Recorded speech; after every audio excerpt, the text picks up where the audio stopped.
Yesterday, December 7th, 1941,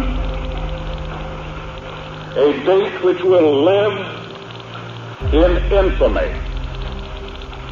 The United States of America was suddenly and deliberately attacked by naval and air forces of the Empire of Japan. The United States was at peace with that nation, and at the solicitation of Japan, was still in conversation with its government and its emperor, looking toward the maintenance of peace in the Pacific. 2 months later, February 19th, 1942, President Franklin Delano Roosevelt would sign the Executive Order of 9066.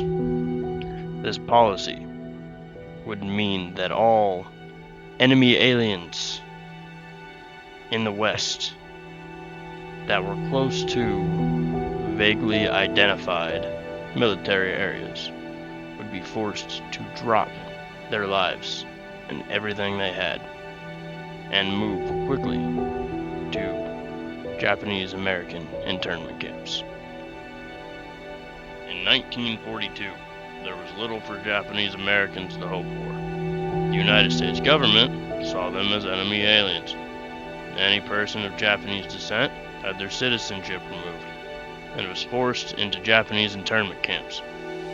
However, they had one thing they found joy and comfort in the most: America's pastime, baseball. Over 100,000 people were sent to these Japanese camps. They handmade 20 baseball fields in different camps with the permission from the U.S. military.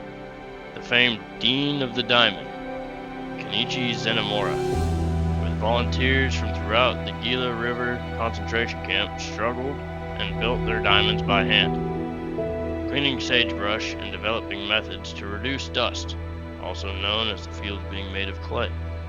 He was known for making the first field.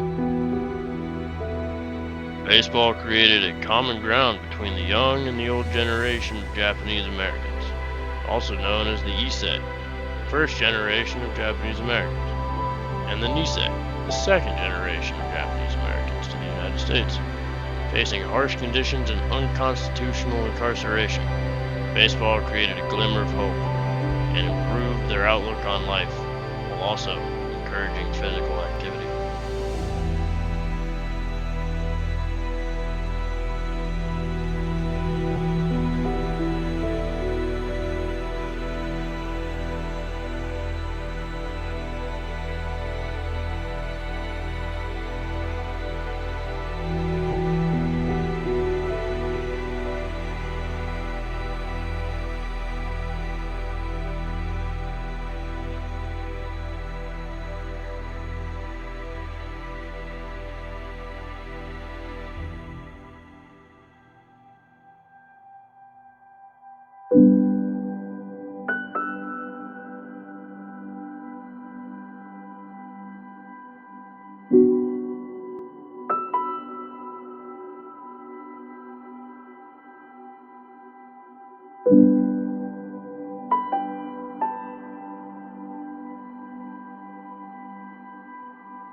There were several different baseball leagues with multiple teams that were created in each camp.